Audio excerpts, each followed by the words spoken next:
I am Nitish from Edukemy. The concept that I am going to talk about today, जो कि मैं अपने preparation के टाइम पे भी अप्लाई करता था, but there was no specific lingo attached to it. मतलब मुझे पता नहीं था कि इस पर्टिकुलर मेथड को क्या कहते हैं। The concept we will be talking about today is synopsis making. जब मैंने अपनी यूपीएससी की प्रिपरेशन शुरू करी तो जीएस के टाइम पे मैं अपने नोट्स बनाता था, मैं खुद सेल्फ स्टडी करता था।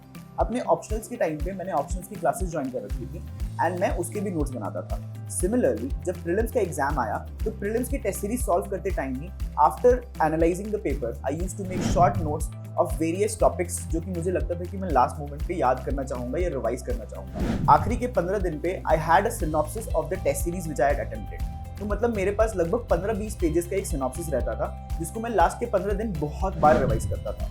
एंड यू वोंट बिलीव कि इस मेथड को फॉलो करने से मैंने लगातार 3 बार प्रीलिम्स क्लियर किया था।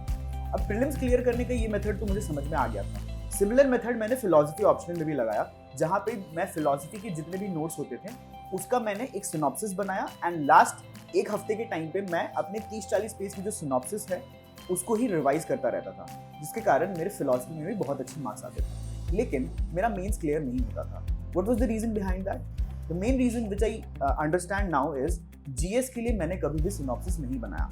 सो एक 2 दिन के इंटरवल पे मुझे जो जीएस के टॉपिक्स रिवाइज करने पड़ते थे, बीट रिलेटेड टू जीएस 1 और जीएस 3 और द फैक्ट्स तो रहते थे मेरे पास, मैटर होता है, स्टैटिक कंटेंट होता है, वो मेरे पास नहीं रहता था। This is where I realise GS के लिए भी सिनॉप्सिस बनाना उतना ही जरूरी है जितना आपकी प्रीलिम्स की टेस्ट सीरीज के लिए बनाना, आपके ऑप्शनल्स के लिए बनाना या फिर आपकी मेंस की टेस्ट सीरीज के लिए बनाना। इनफैक्ट जो भी आप पढ़ते हो उसका एक शॉर्टर वर्जन जो कि लास्ट मोमेंट पे आप रिवाइज कर सको, वो एक कंसेप्ट बहुत जरूरी रहता है। This is the concept which we applied while we were creating or designing our GS integrated course. हमारे GS integrated के प्रोग्राम में हम डेली बेसिस पे बच्चों को सिनॉप्सिस लिखने के लिए कहते हैं एंड उस सिनॉप्सिस को करेक्टो पे इवैल्यूएट करके उनको मार्क्स देते हैं। What is the purpose behind doing this?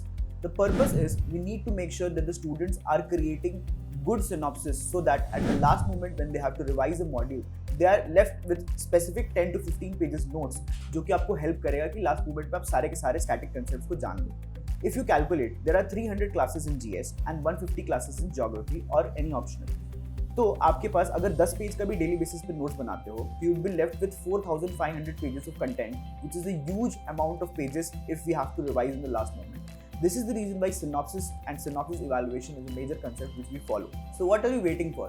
Come and join your GS preparation with our GS integrated course, which is going to start on 15th May with GS Geography to be taken by Shabir sir, where we'll be ensuring that you will be doing your synopsis evaluation, sharing note-making strategy, your synopsis memorization techniques, and most of all, the art of deduction, which is the most important aspect of your preparation. At Educemi, we are ensuring that the students who are preparing are not just reading things, but also applying their knowledge during their preparation.